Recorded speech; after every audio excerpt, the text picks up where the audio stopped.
Shalom, shalom, shalom, bien-aimé. Un grand merci na Bilonion Stobozola na biso de partout. Bonzambe na bonzambe Lola ezofuta simana onto ya koloba ke nzamba boto baye lisusu wapi na manso azosa na biso elongo na pasteur Fezamisia la bouche autorisée de l'Éternel depuis Zurich na filo moko ya motema ya Pives de Homo depuis Londres pe na mama Gisèle, Lukelo Motema Papa Emmanuel na Boston. Maman Mami Munga depuis la Suisse, Nzama Lola Mono, Amona, la servante de l'Éternel, Maman prophétesse Sansi Kimbangu de l'église Sycomore de Vie, Maman Yayo Yangwana Nzambe Asungayo, merci beaucoup pour la prière. Voilà, le lot Rosolo la Ninto qui s'acquibo Nzambe, na Loye Moteme na Maloba. Concernant Matali Mboka, pe oyo ezosa mana église corps de Christ toyami lisusunan toyami mama Kati oyo ke tozana yoana shalom mama Kati.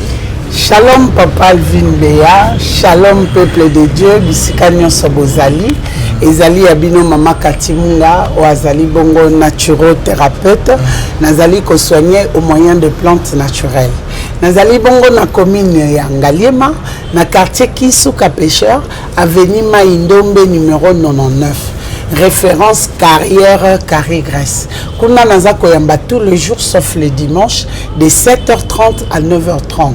Consultation ezali bongo na 15 000 francs congolais pour na bandeko nyonso ya Kinshasa et $10 pour na bandeko ba consulta kabiso na téléphone. Deuxième bureau ezali na commune ya Kalamu na quartier Matonge na avenue Ikelemba numéro A9. Kuna pe tozali bongo tous les jours sauf le dimanche de 12h30 à 15h30. Consultation locale à Momesano, 15 000 francs congolais, et $10 pour na bandeko ya téléphone. Na sengi na bino bo s'abonner massivement na Nation Puissante Télévision.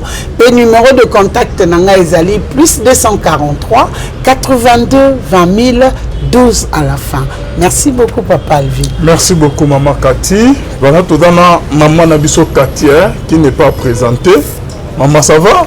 En tout cas, Nangolo Nzambe, tout va bien. Tout va bien, tout va bien, tout va bien avec Jésus-Christ. Nabande Obazo Landabiso. Oui. Nous avons signalé que na Braza partout. Pasteur Charles Bosra Bameko, livre de Jésus disponible. Donc, a commis deuxième livre nae. Oba benga ki livre à liboso et sila ki onaya ki nango. Livre moussouseye. Donc, bo benga déjà bozo livre na bino eye belé benga ozo livre na sans problème na numéro ezan soit au bengi frère bienvenue bien nous. Maman Kati, oui. Livre ya Pasteur Charles, la bataille de Gabaon. Au moni na peso yango otanga pe. Ah d'accord, merci beaucoup. Merci pour le cadeau. Au moni bato mingi bakanisaka soko oza na Bible ndoko kikotanga ba livre te. Batanga ka livre na ba livre oyo a commis bien la bataille de Gabaon. Mais batiaka pe ba expérience personnelle na bango na kati. Eza te pona bolongo la Jésus-Christ na trône na été. Eza que azo fortifier muto oza na bitumba. Que talangai na moment tel nazaki na bitumba boye Jésus-Christ m'a secouru na nzela ya jeûne, to na nzela ya prière, to na nzela ya louange, to na nzela ya adoration. Donc epesaka efungola pe mayele. Kotanga ba livre, ça t'ouvre l'esprit, ils ont ça ba expérience parce que ba tunyo so baza censé ya ko voyager te mususu po a ouverture d'esprit, ils ont c'est un voyage au bimo ke nemboka boy mais ba livre OP ce sont de voyages en esprit. Na lobi ba voyage astral te. Voyage en esprit pour le savoir. Dans ce sens-là, donc c'est important. Ba pasteur PBM ba komarate mais ils ont une très bonne chose pour moi que l'homme de Dieu. En tout cas, moi j'encourage parce que naï à la longue non komaka livre. Non komaka livre là ça va parler de moi, de mon expérience, ba parcours nanga nini nakutani nango, place nini na koya, place nini na telema esika nini yeso azwanga et pesa kape batu mayele ifungolaka mutu na mbala moko boye na koki oloba vi nanga mobimba te mais na komaka ba brochure jour na omona ke na komi prêt na okende komona écrivain moko na pesi histoire nanga a commis en puis na tiango à la portée de tous. OK, merci beaucoup. Na maman Cathy, je crois même que message est l'équien. Bon, livre il y a pasteur Charles Bostra Bameko. Ba livre est déjà, ba livre est eza awa et belé et déjà bobenga biso partout, aux Awapi, aux en Afrique, aux en Amérique, aux en Europe, aux en Asie. Benga okozwa livre non sans problème. Il y a pasteur Charles Bostra Bameko, le temps qui peut que to solo na Maman Cathy. Maman Cathy, to yambio na émission lelo tozo ko ba toujours lilobe ko kozala na baba coupe nyos to bazo landa o ba c'est plein émission to ça la fois passée mini. Ah d'accord, merci beaucoup. Nazo ki pe ba retour ba to musu ba lo ba yo za mosal na nzambe yo sambela na med yo zo ki okumisa pasteur église mususu. Est-ce que pasteur évangéliste Michel na pasteur Charles Bameko baza bambanda bazo wele loko biso nyonso toza église corps du Christ na komisiete na lobika réalité ya makambo ezokomela basali na nzambe na komisiete biso nyonso toza na teka to bambaka ka mabanga ba oyo pe bazali que kuna ba bamba mabanga yo pozu muninga obombi ye ça arrive lobi pe likambo koki okomela po toza ba roboté biso pe to abatu to vivre na se amoy lelo komeli muninga lobi pe koki okomela ndenge baloba libanga lizui chakunde ke koseka te po bino nyonso bozara na likolo. Donc c'est un peu dans ce sens là. Vraiment merci beaucoup Maman Cathy. Olobai ke bazolu ka pasteur na bande nyonso tout barozo ete za époque na génération na. Mais oui eza époque na parce que tokobosa na te que nzambe soka tomboli yo bitumba etika na sete bitumba pe mfo ya na taille ya kotombwama oyo tombwami parce que plus ozomata plus adversaire pe azobongama alors babitumba na ezolakisa te ke nzambe atikinga nzambe aza na ngambo na nga tete héros moko te bakomisa héros sans kabunda bitumba Gédéon babenga héros avant bitumba parce que nzambe amonaka déjà ke aolonga. Donc bitumba ça fait partie ya bisoba na nzambe, ça fait partie ya ba expérience. Pour Bible ils te feront la guerre mais ils ne te vaincront pas. Guerre on ezaka pe la musayo. Pour talisa puissance nini ozanango et talisa nzambe nini oyo servaka. Mais kotala na internet ponga na tambola mwana babalabala YouTube ya ba Facebook mingi na monaki message moko na habité ceux qui payent au monaki un message en Wawa. Balobi Bostra est actuellement imité par des escrocs cherchant à tirer profit de cette arnaque. Babylone musuto le baba ba pe ba OK. Bostra est actuellement imité par des escrocs cherchant à tirer profit de cette arnaque dans YouTube, Facebook et blog. Nous avertissons les abonnés des Abakouk, de Bostra TV officiel et Charles Bameko Ministry que si vous recevrez un message de notre part ou de tout autre créateur qui ressemble à ceci, Bostra, il ne provient pas de Bostra, ni de Charles Bameko Ministry ou Radio Bostra. Il est fort probable que quelqu'un essaye de vous arnaquer. Vérifiez par mail radio-bostra@gmail.com. Merci beaucoup, Maman Cathy. Et donc, il y a la fois passée que au moni voit au diable à l'oukélier à zuité. Bako luka ko multiplier ba voix. Vani diable à zuité. Ah kasine ba mema ki na ba procès. Mettre bakanga église kangama. Parce que nous sommes salaka et dérangera diable. OK. Diable il viendra pas personnellement parce que zape na ba disciple na ye. Ndenge biso toza ba disciple à Jésus-Christ. Diable personne ba disciple na ye o basale la kae musala. Tant que yozo gêné au tinde la o batut. Diable akoya na nzoto boete mais au tinda mutu oyo bazo partager même idée même sentiment baye ba memi na justice ba humilier bakanga chaîne na ye parce que ba milimo bato bazo délivrer wana ezo ça la perte na kana bango alors bango pe ba linga ba perdre le temps est précieux bango pe ba luka ba enrôler encore plus de gens alors ceux qui ozo déranger bango pe il faut pas déranger yo yango zo mona ba créer ba faux compte ba senga bato ba mbongo ketinda boye zongi sabo ka bango bato liboso ba ozo ba message wana ba zongi siango kuna na justice ke mutongo bokotela ki tala azo senga bato ba mbongo batinda ba mbongo alupango po bato belé balobaki tekinga na teka lupango nanga nazo mbongo na pese pas bostra nazo suitité non so na lukuta parce que lelo to ta message mo yo tout kotanga non ko pesa explication message en maman message wana ezoloba kaka que eza ko attirer attention ya babakouk na bandeko nyonso oyo basambelaka kuna na bostra na ya pasteur bostra yemoko donc ce qui est un message officiel au yenga pesa au pesa on par Gmail na compte na ye ya radio na ye donc ba message ko na Facebook na YouTube na blog eza ya yete parce que ceux ba koki ko pirater te ba ko créer ba compte wana pour baloba awa chaîne Bostra tozana besoin appel de fonds il y a 20 millions quand so tindi na église ya Bostra nzoko tindeli arnaqueur yango soko zu message ya bongo zonga kende ko vérifier na ba mail na bango si y a pas c'est que ça ya bango te donc tozala averti tozala éveillé mokile komi nango mabe batu ba komi ko se ko linga mbongo mingi aza prêt ya ko boma poison bon aza prêt ya ko teka yo poison bon alors soyons prudents le peuple de Dieu tozala na vigilance pona kokoya na maboko ya ba arnaqueur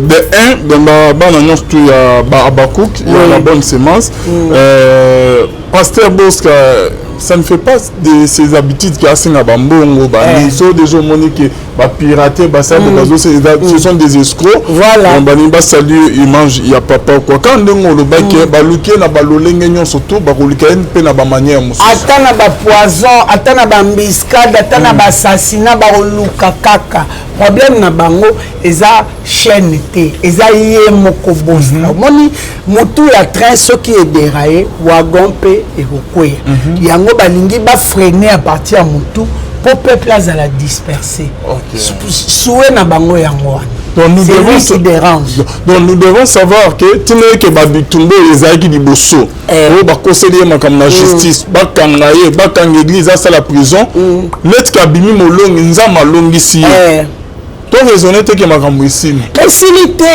tant que tokozala na se ya moi oyo tokokutanaka kaka na bamakambo yango wana bandimi tozalaka na habitude ya kobondelaka mpona baange de l'église parce que bazosala mosala moko ya makasi oyo famille na biso esala te oyo biso moko tokoka kosala te alors place oyo bango baoke kobimisa bamilimo na biso wana bagéant wana baza d'accord te yango na bapriere na ntango ozobondela nzambe epesanga boye nzambe esalelanga boye nzambe nazongisi moumbo na yo bomba ye épargner na badanger bacomplot nyonso baosalela ye ezwa ye te parce que bapriere ekomaka prière eza na frontière te il faut pe kobondelaka mpona moumbu na nzambe mpo nzambe asécurisaka ye toujours baange na ye baépargnaka ye toujours na badanger nde bongo marche ya bana na nzambe ekosala.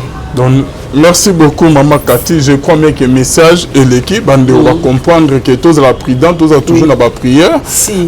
Combat ya liboso to longi mais bitumbe silité. Baroluka papa na balolenge nyon surtout et Seigneur tous a toujours prudent, toujours na se ya ba prière. Na momo ati na biso zanen. Papa longi na eto sepela, tous en attitude après victoire au papa. Il faut to sepela pour ezali elonga. Mais na vie de prière parce que diable a un jour férié a un repos déjà il est impossible pour lui d'être au même moment na ngonga moko yango moni aza na badepte na partout tant yo le ah babitumba pesi eleki na ngona pema ya pema te aotindela o mutu. Donc il faut qu'on ait toujours une attitude à prière, qu'on ait toujours une vie à sanctification. Parce que tant qu'on lit Kamboyaka et la kakate. Donc sanctification de ekosala que tous à la cas en mesure ya kolonga bitumba à chaque fois et qu'on se présente. Merci beaucoup Maman Cathy. oloba bien makasi tokoti sikona deuxième sujet na biso ya masolo ya lelo nalingaki bandeko bazolanda biso ozalaki député obimi te candidate malheureuse comment papa ville na boyi bapotese bandi kobela na boyi nanga kotimona obimi te ozwi te nazwi te selon Kadima selon Kadima te bavote en tout cas kovotenga bavotenga en tout cas napesi merci na circonscription ya Lukunga bavotenga penza na bapatient nanga na bandeko na bango na baninga nanga en tout cas j'ai été voté bandambu ya ba PV o naza nango ozomona penda ke nazaki voté par rapport ya bato bango bandeko kumisa ba requin kuna bangola minene na ba centre mususu na leka bango na ba voix naza pe na ba PV nanga oyo ozomona pe ba votenga mo 50 kuna ba votenga 90 kuna ba votenga 40 soko sangisi na kokyo bima nanga pe na ba 470 to ba na kokyo na ba 470 na kokyo bima pe na ba 1000 et quelques voix mais bon CENI est déclaré autrement CENI est décidé autrement yango sali que regroupement na biso mobimba to bimite de regroupement mobimbe kati nzagi docteur Mukwege azalaki penza bête noire bokoki na bino ndete non omoni Mukwege azo répondre na ba critères nyonso azo répondre pe na profil ya président de la République te nazoloba te mpona na minimiser Fachi Béton te Fachi tout comme docteur Denis Mukwege il était valable c'est un candidat de maire de père et de mère de père et de mère et surtout muto bato ayiba te na gouvernement moko te aya asala détournement muto bato azalaka kaka coopérer kobongisa koréparer kosala kozongisa kopesa baninga espoir de vie et cette fois-ci au lieu à réparer ba dégâts alingaki azala au chaîne de commande yende penza azwa décision qui est tokosabo parce que il en avait marre ya batu ya est il en avait marre ya bato bazaki kokufa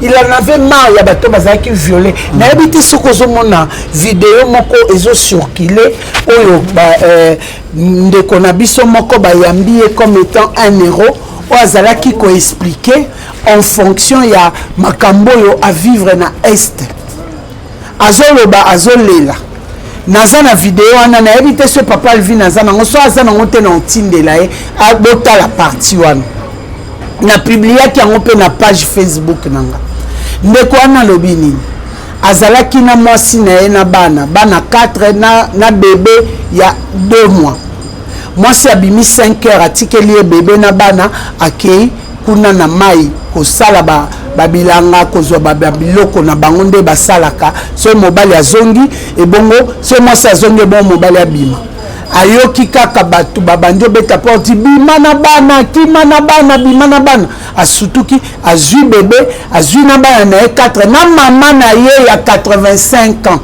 po papa na akufa mama na akoma kovande pa na ye abimi na mama na ye babandi kokima bakimi bakomi na zamba kote moko babatami mais malgré kobatama na befort oyo basala barebele basurprendre bango baoblige ndeko mobali wana akouche na mama na ye ya 85 ans na misu ya bana na ye ntango tozoloba baviole bino bomona yango baventure ntango tozoloba ase bino bomona yango bablake en même moment ye azokouche na mama oyo abota ye ya 85 ans barebele bazokouche na mwasi na ye na misu na ye na misu ya bana e na suka nango babomi mama na ye bazwi mwasi na ye bakei na ye batikeli ye bebe ya 2 mois na bana 4 na kokima wana rebele mosusu abi te lokola tobomi deja mama na ye toke na mwasi na ye totika ye na bana batiki ye na bana mais bébé atenir te bébé bandi olela banda 6 heures ti 13 heures bébé akoki te bébé akufi papa wana bana na ye bakoma bafazer ye moko aza fazer yaya mutu ya boye et bakawa ne zongelaka docteur Mukwege tala mama au moins ne a violé mutu ya mama ne zandenge mobali oyo mwasi na ye ba violé na misu na ye mobali wana mutu na ezandenge nini bana na mutu ezandenge nini yango tozolinga candidat valable pour na mboka oyo yango tozolinga makambo changer combien de personnes au ba subir ba atrocité ya boye na monaki na statut na nga na tiaki photo ya mwana ya 2 ans bakati mutu ata soso bakatake mutu boye te bébé ya 2 ans asalini tant que les choses doivent changer exactement pour que cause 21 000 ya parlement toujours que ne peut changer la loi toujours que ne peut toucher constitution makambo eza en faveur ya RDCT et zonga na maboko na biso to longola ba imposteur na ba poste o ba sengélité to boyité d'étranger bazwa nationalité to boyité ba rwandais bazwa ba nationalité mais ba koki ko occuper ba poste stratégique ya mboka te okoki ozala joueur oui okoki ozala enseignant oui mais okoki kodécider te na institution moko boye okodécider en faveur ya bacongolais to en faveur ya bandeko oyo okobengisa yango nde ezalaki lutte na biso tolingaki tochanger na une classe politique mais Seni est décidé autrement au lieu batia bato ba voter bango batie bato ba nommer yango bomoni na bima kité ekoufelité ata na libanda notre combat continue to ko continuer ko dénoncer mabe à chaque fois et côté les mains vraiment merci beaucoup mama Katu na moyo loba na kanda quoi donc tout ko pona mama to ça la jeu moko dans autant que 5 personnes selon Kadimate selon Seni Kadimate selon yo on a classé selon yo ceux qui bandent vraiment bazali vraiment voter massivement na peuple dans ça là aujourd'hui non ça tu vu Moïse Katumbi tu vu Martin Fayoulou tu vu Fachi tu vu Nani Mata Tamponyo 4 wana selon yo ya liboso azanan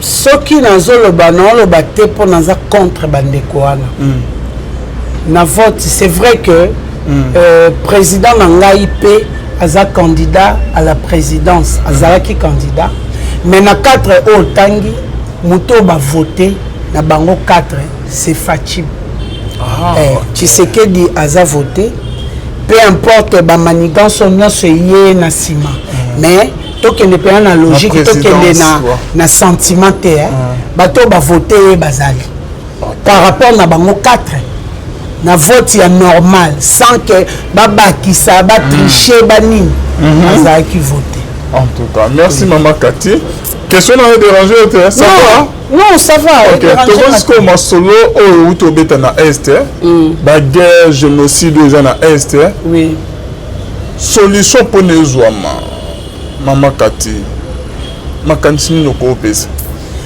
en tout cas mutuna neza bien solution na ngai ndenge bato baoyo bate Fachi faut kota na guerre alobaki à la moindre escarmouche il faut asangisa 2 parlements pour entrer en guerre na Rwanda c'est une bonne résolution mais au kota résolution wana te soki o signé accord sécuritaire te na ba pays oyo eza en puissance avant que yazo ba décision wana il faut signer accord sécuritaire na pays lokola ya Poutine a signé na Chine a signé na Corée ba pays wana bazana ba armes sophistiquées bon pourquoi pas États-Unis États-Unis ba otolo l'embargo ya lobby États-Unis en pesa biso nini parce que guerre ils ont profité nae soko tali na page nanga au moni ba ben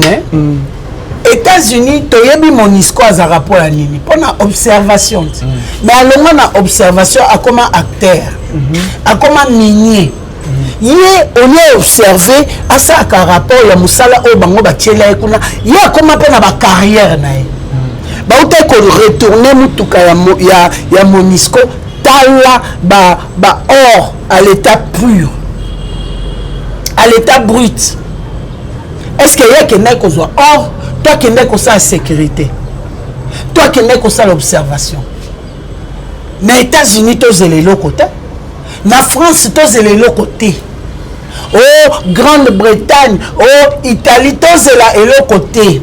Awa po makambo simba, il faut Poutine à kota makambo, il faut John Pyongyang à kota makambo. Ah bon? To signer comment on va bien. Oui, ya Corée, ya Chine, bango nyoto yo pe solution kota. Ba kota, bango na préféré to pesi bango ba minerai, ba pesi biso ba arme. Ba pesi biso ba matériel oyo eza moderne, ba drone oyo oza a besoin te soldat kende drone yango mo ekei et localiser bango et silani na bango. Il y aura moins de morts, il y aura moins de militaires au ba okufa parce que drone esa musala ezo sala ba radar wana ezo repérer bango bisika bazali eza ko exterminer ba Rwanda eza na population ni Rwanda eza masina te même pas masina. Aujourd'hui, on a un temps normal de Rwanda qui est à RDC. Biso moko ata na maboko boye na ba machette to papa na to si sabango peto zomia. Kagame azolo avec beaucoup d'assurance. Azolo ba na assurance wana po azana ba lié. L'assurance wana zana ngo po yebi ke États-Unis azana simana e. Ayebi ke France azana simana e. Grande-Bretagne azana simana e. Yango azolo ba na assurance wana. Mais ye moko penda biso na boye. Batie basi na bango na biso. Batie mibali na bango na biso na maboko boye. Rwanda roza. C'est que les Américains ne sont pas tout le monde anglais. Mais oui, Angleterre, France, États-Unis, il y en a. Eh, ba matériel na bango nyonso ba iPhone ba salango matière première ba ozwa. On ça iPhone on est na Congo. Pour na sala voiture électrique matière première ba ozwa. Ba ozwa na Congo, ba arme oyo bazo salela nyonso na ba bombe ba nini. Biloko wana nyonso bazwa na Congo mais bazwa de façon illégale. Je préfère Poutine azwa ngo to signer d'accord ya azui biso pe to zui. Bazo lingate ba contrôler bon. Ba lingate ba contrôler bon, ba contrôler bino te bino banane. O ezamboka na biso c'est un pays souverain. Nous sommes dans l'indépendance. Mais si ko indépendance on to proclamer au kana monoko, mais sur le plan réel exact. Non, ça ne va pas, ça va pas continuer. Totika Kongote, topesa le côté na mutu moko. Kongoza ya biso, boko boma bosi sa biso te. Po eza ya biso. Bon, là, aujourd'hui, on a besoin que vous êtes déterminés. Tous êtes déterminés. Il y a aussi la nana occidentaux. Oui, la patrie ou la mort. Okay. La patrie ou la mort. La patrie est sacrée. Alors, qu'est-ce que vous attendez qu'il y ait au côté, il y a signé accord, on a réussi à Poutine pour qu'il y ait un côté Bitumbango? Bon, ça, je ne sais pas parce que je ne suis pas dans la cuisine interne. Et ça, même de loin, ça ne veut pas dire que le colatoza qu'on a en quantité, par hasard, et qu'occupé au coin na mato ya président, et qu'occupé au coin na misu ya conseiller, ainsi de suite, ça peut servir. Naza obligé de na président pour présenter un projet, attendre la TV, un projet, l'essentiel, mon peuple soit sauvé. C'est tout. Donc la meilleure solution que vous proposez, Maman Kati, c'est en guerre, mais avant il y a déclaré guerre contre Bango. Et Sengeli, tu signé un accord. Oui, il faut signer un accord sécuritaire. Le minerai ne suffit pas. L'enrichissement des sols ne suffit pas. Pour tous à la respecter, pour adversaire à craindre, il faut tous en armée à Mumbamba. Il faut tous en avoir matériel sophistiqué. Ne pas dire que Bako Kaputine te poil. Bayebi que soit bêtise Satan de wana match sili. Pour niti siko Poutine a hôtel makaka. Bayebit, ba bange poani, ba bange po Poutine. Te ba bange po na biloko azana. Biso pe to na besoin biloko wana po mutu so nga meka, au moins de to ba RDC loko makasi te tika. Ba ngo bazana loko makasi. O tiena se. Bongo nde to lingi Kongo ikono. Voilà, merci beaucoup, merci Nabilo Nyostou. Bozo la nabiso de partout et ba minere ba lobi la raffinerie awa nambo kanabiso ezali une perte pour na bango ezara na kati ya Kigali. Donc Kigali ozo ba minere na biso impossible ezala pas na ezala pas biso par rapport à nini par rapport à nini loko ou te pas na biso moko basala machine ba usine à raffinerie te point. Qu'est-ce qui empêche? Yango pourquoi bazoka eza lokola bozana nyonso me bakata bino maboko. Même tonga esa na Congo te. Même alimete esa na Congo te. Vous imaginez un grand pays comme la RDC. Tozana usine moko te oyo esa kelo à part ba boulangerie à Mapakoni. Car eloko esa na Congo ya boulangerie à Mapakoni.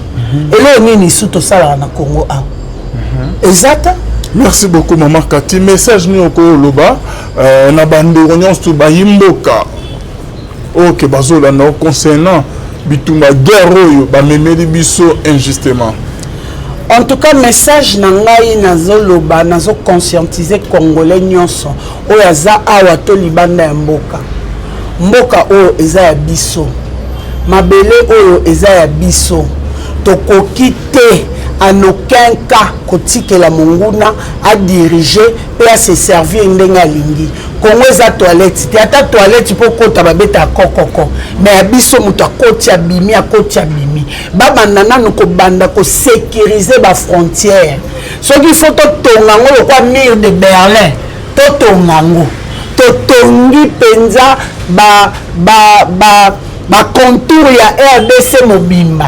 Et tikalika na ba portail na ba porte to yeba nani akotaki lelo nani abimaki lobi po système wa singana obi ke jo na kenda Rwanda na okakanda moko papa Alvino zana idete na kenda Rwanda na 2008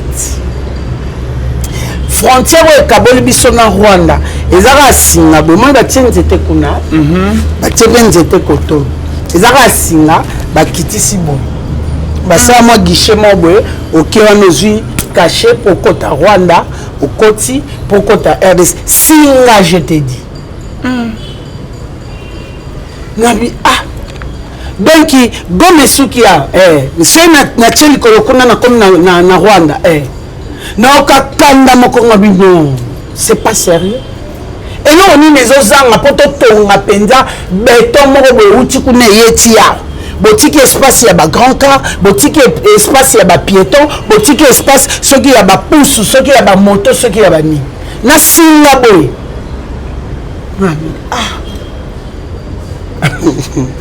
te makambo il faut changer et là il faut changer au moins le gouvernement na bimité hein cette fois-ci président ko ça la sentiment Président Fachi, s'il te plaît, le Congo a besoin de vous, vous êtes le garant de la nation. Na mona kababa ordonnance présidentielle ou dépendant de la constitution Tezali. Président a décidé babimisa 1000 prisonniers. Et ça ordonnance présidentielle. Et ça en constitution a décidé na choix na na volonté na sur ça on a Noël, na bonne année na Saint-Valentin soit a décidé basala. Alors apaiser de tout son poids dans le gouvernement. Il faut mettre des gens compétents. Tolini va comboter parce que lui, il a le parti le plus qui contient beaucoup de députés. On en a marre, c'est trop, c'est fatigant. Dans la population, tout ça, les gestes hauts. Les ministres, ils ont eu le kilo de faire le même geste que nous. Biso to sala pona ko attirer attention na bango mutu bazo décider ba meka ko changer quelque chose ba meka ko luka ba solution bango pe ba ko sala ko be bango pe ba olela loko abiso papa démissionne si tu es incapable d'apporter quelque chose pour la paix pour la vie des citoyens congolais démissionne de cette chaise ozolia mbongo ya bolafa oyo servir bisote bapesi au cortège, bapesi au mituka, bapesi au policier, mais aussi à Moussalate. Quitte de cette chaise. Bateau baza compétent que yo bazali, on a besoin que le pays avance. Donc avancer quand on a papa, on a te bon ba jeune to sala misala, to sala ngopwani. Bateau sango to tangeza ni. To tika siko bango bavanda kana be biso to vivre ka so bango bakufi. Tant que baza en vie, biso to salate. Ce qui peut battre jeune mona mwana ya papa Mboso. Jeune mona mwana ya papa Bahati. Jeune mona mwana ya Vital Kamerhe. Jeune mona mwana ya Denis Sesang. Non, c'est trop, c'est fatigant. Moko a posté na statut na alobi na kando na zo kapona makamba este na moni kaka na zwa billet na kende ko rejoindre ba wazalendo pona combattre pona pays. Mais c'est na tali kaka na parlement na moni mwana Mbosso, na moni mwana Bati, na moni mwana plus mobile na bae. Ça décourage, c'est une réalité. Merci beaucoup Maman Cathy. Message na bandeko yo ba victime hein? Na est message no ko bana bango. Message na nga ezali to désespéré te. Quelle que soit la durée de la nuit, le soleil apparaîtra. Ya solo bozo kufa mususu oke olo babongo po yo nanu ba viola ote. Ozolo babongo po baboma nanu mama na ote. Te ba mama na bino baza ba mama na biso. Ba viol o bazo sala bino bazo sala biso de façon spirituelle parce que ça nous affecte aussi. Nous sommes des cœurs avec toi. Boyo kakabato balobakate ote biso to okufa kuna nakini ba omela bango masanga kuna ba osanga bango ba fiesta te. C'est pas tous les Kinois. C'est pas tout le monde qui fête. Biso na niveau na biso tozo dénoncer, tozo bondela, tozo senga ba aide par-ci par-là, tozo publier, c'est pour dire que nous sommes avec vous. Soyez forts. Toutes ces choses vont prendre fin un jour. Merci beaucoup Maman Cathy. To continue na dernier sujet na biso. Ozali na ba nini belé hein? Oui. Donc to go jusqu'au na mama monganga. Oui. Boni cabinet na yo na centre de santé no ça va? Oui, cabinet ça va par la grâce de Dieu. Nzambazo sunga monimo mikolo ka mo ba baisse nde batu nyoso bazo se plaindre mbongo ezate batu bazo ya consultation mais ba openza bazo finaliser pour l'achat ya produit baza mo muke. Je comprends parce que crise ezo simba mutu nyoso cabinet vraiment ezo kende bien. Naza même na deux témoignages. Naza na papa na ngai moko ya 81 ans oyo azaki na problème il y a hémorroïde, il y a prostate et puis il y a hernie. Donc on a moi extrait la vidéo oyo azopesa nga témoignage na ye et puis beaucoup na photo nanga na bébé oyo nzambe asungi ndeko mwasi asali 7 fois fausse couche et grâce à ba produit naturel lelo asimbi bébé na ye grâce à traitement ya maison chez Cathy par des plantes naturelles. Et ça me surtout oyo moi savant to na solo ya papa ba fille est belle surtout ba nouveau marié à côté nandora dibala maison longa ba fausse couche mais maintenant il y a millénaire ba produit les bandaki na bete biso na di solon. Oui. Azape kaka jeune fille abali libala na ça fait 5 ans mais na 5 ans on a azali ba fausse couche 7 fois. Libala comme na point que ba vandi sa famille au moni ba Congo balinga ba jeune bana te.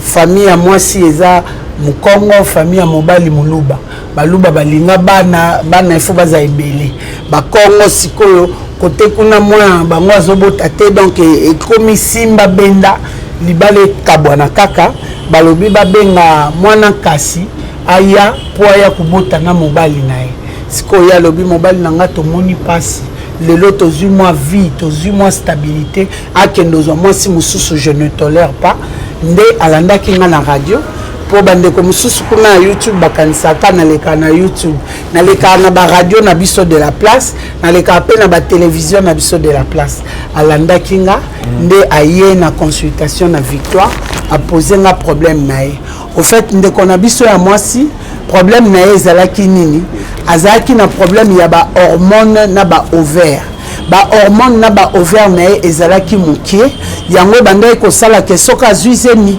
après 1 mois zemi bimi après 1 mois et demi vemi bimi deux fois même à komati na 3 mois mais bazemi bimaka kaka et cette fois là elle est venue me voir na yebisi que sala examen mobile na op a sala examen et après oyelanga ba résultat wana tango oyelanga ba résultat ndeto koyeba ndenge nini ya kosala basali examen mobile azaki na problème te sperme na ezalaki bien et mutazaki na problème mwasi azaki na problème ya ba ovaire na ba hormone quantité nango ezalaki mukie mingi yango ezalaki kosala que moyen zemie kende jusqu'à terme ezate po ba hormone ezalaki mingi te et napesi bango pour commencer ba kisi ba bandi na pirito Pirito ezali antibiotique oyo soigner ba infection urinaire, ba imperfection, ba mycosa, ba makwanza, ba tofina, ba biloko ezo sala que et empêcher moi si kozwa zemi na pesi na moi si na mobali ba meli yango pendant 12 jours et après na ko pesa moi si traitement ya hormone na ba ovaire amélie remontée d'ovaire amélie yango pendant 3 mois et na 4e mois na ye elle kozwa chauffe matrice parce que moi si o azana ba hormone te matrice est comme malili donc ata soka zui semence wana eko vivre te eko kufa kaka po matrice eza en mouvement te na eko pesa ye traitement wana après 3 mois nda eko zoazemi nda tuninga mama kati na uti hôpital na kangami est-ce que il faut na kata tona continuer ngabite il faut continuer parce que quantité ya hormone wana soki eza mingi te zemi kolongwa lisusu il faut au mélango au sala penda 6 mois de traitement hormone akema makambo ekende bien Amélie kisi na yeti 6 mois et sali que aboti sans problème aboti na voix basse et aye kozongelanga après 2 mois nde moni photo wana otokangi na bébé pona ko remercier nga bébé yango ya mwasi komona e Katia bapesi nga ndoi donc awa eza pièce contre pièce yango moni na ye na photo en tout cas merci beaucoup maman Cathy merci na bino nyonso to bozola na biso de partout là témoignage na ba ndeko bazola na biso on a même problème ba contacter ou bazo solution ba contacter ngai en tout cas sans hésiter boya na maison chez Cathy o eza na Victoire soit boye na Ngaliema boye consultation eza 15 000 francs congolais na ko recommander ba examen au kosa en hôpital moderne parce que nga naza na laboratoire te so aussi si ba examen oye na ba résultat sur base ya ba résultat nde na prescrire yo traitement na yo soko landeli yango bien okomona ba résultat ndenge ndeko na biso amondi donc wana ezaka na ba cas ya ba fausse couche non bato oyo baza na problème ya ba fausse couche bato oyo ba règle katana bato oyo ba règle esotaka a régler 1 mois 2 mois régler te a régler 3 mois 4 mois régler te bango pe baza na traitement eza na maison chez Cathy bandeko basi ope ba régler kaka 1 jour a régler ka na tongo tina pourquoi règle sili bango pe traitement ezali yo pe ndeko yo ba trompe comme boucher yaka na maison chez Cathy traitement ezali ezala bana mibali oyo baza ba azospermie ba oligospermie ba sténospermie boya na maison chez Cathy traitement ya ba sperme ezali traitement oyo ezopesa sperme na vitalité motilité concentration ezali et puis bandeko bazo souffrir na ba problème ya ba infection urinaire boya na maison chez Cathy traitement ezali. En tout cas, merci beaucoup. Mais stérilité, si, kasi stérilité eza na ba sorte belete. Mususu aza stérile po ba trompe boucha. Mususu aza stérile po mataka na ekufa. Eza na vite. Oza ko éjaculer mais eloko na kati ezate. Yango na terme médical ba benga kango ba azospermie, ba asténospermie, ba oligospermie. Wana na côté ya ba mibali. Côté ya bana basi ndeza ba problème ba trompe, ba problème ya ba ovaire, hormone, bangonde mutu ba memaka problème ya ba stérilité. Merci beaucoup maman Cathy. Concernant le komoko ya prostate na moni pe elongina wana. Oui. En tout cas, lisolo na ezende. Lisolo ya papa aumeli na maladie ya prostate. Akomaki na problème azola mukana butu 7 fois pour na kosuba. Et puis masuba ngozo bima ndambo ekati. Combien même ezobima ndambo me vessie na eza ko se vider te. Ayoka toujours ba posa masuba. Azoka toujours ba posa masuba. Et puis so ekati bon. Tango sisi ko suba arranger bâton de Moïse et bimi lisusu na bilamba. Donc azola la bien te déjà ozola muka 7 fois masuba ngo pozo kende te okemba mo subi ozongi te oteleminam ozeli ya tango ekobima den ekati okyo kolala ebimi lisusu 40-50 minutes olamuki lisusu ekosuba donc il s'est réveillé fatigué Et puis en dehors de ça, azaki koyoka ba douleur na ba testicule. Et moko na testicule gauche, et mon na testicule droit. En dehors de ça, azaki na ba douleur na ba ventre. Et bon, aza papa mukolo aza na 81 ans, mais aza na maman nae na madame nae. Et ba maman oyebi ba mibali âge qui parte, ce qu'il faut à côté na système, à côté na système. Mais azoko kako éjaculer. C'est ce qui arrive na bandeko baza na problème il y a prostate. Au moment na éjaculation et comme ça difficile, soit aux obima mukie, soit aux obima presque pas, soit tant on lieu éjaculer aux ka crampe moko na côté gauche aux a empêcher et puis aux perdre érection et puis au komona sexe kondaka dysfonctionnement ekotaka donc bandeko baza na prostate bayebi makambo na zoloba mususu omona ozui rétention urinaire masube kati et comment senga batiao ba sonde pona osuba facilement ou soit ba benga kama suba par na bas ventre ba chubi etonga bazo aspirer masuba pour douleur ezalaka na ya kosakana te mais mususu po mona o perdre sensation à masuba ozo suba na bilamba sans pour autant oyeba donc prostate agisaka de plusieurs façons, ça dépend il y a organisme et à mutu na mutu. Et c'était le cas pour mon papa de 81 ans au Bozomona sur la vidéo. Boyo kaye moko ndenge azako expliquer Amélie bakisi nanga wana zaki lokola avant dernière séance na masuba ya butu esili ndenge azali kolamuka 7 fois akomi kolamuka kaka une fois la musupe ala muki na ete ba douleur o azaki koyoka na ba testicule esili alobi voir même hernie ndenge ezaki kotungisa oyoka na yango lisusu. Donc c'est pour vous dire que les produits naturels et les produits moko sûrs, les produits moko très efficaces, ils ont soigné les maladies et ils ont en charge autres maladies. Par contre, kisi o bape sakabino de façon moderne ezalaka, bape so kisi pona ko suba. Bape so kisi pona ko diminuer glande. Mais ceux qui kisi ano melite na tongo, tioko malobi na tongo masube katani. Douleur et bandit. Donc, au commis comme la kisi à prostate à vie. Et pendant que les hommes à vie, glande on peut diminuer en angoté. Et ça a le même pourcentage, et ça a le même volume. Mais la kisi a beaucoup de glande les ont diminué et puis pourcentage peut les ont quitté. Et côté à qui mobile non peut les ont ça là. En tout cas, merci. Donc papa a vu guérison, il y a des maladies. Oui. Donc prostate na hernie. Prostate na hernie abandonné pour zoper curie ya hémorroïde pour ça qui peut na hémorroïde ya makas. Donc denga zawana a combiné très bien. A koya ko zo dernière séance na je crois la semaine prochaine. Donc hernie et sili na prostate sans qu'il y ait une opération. OK.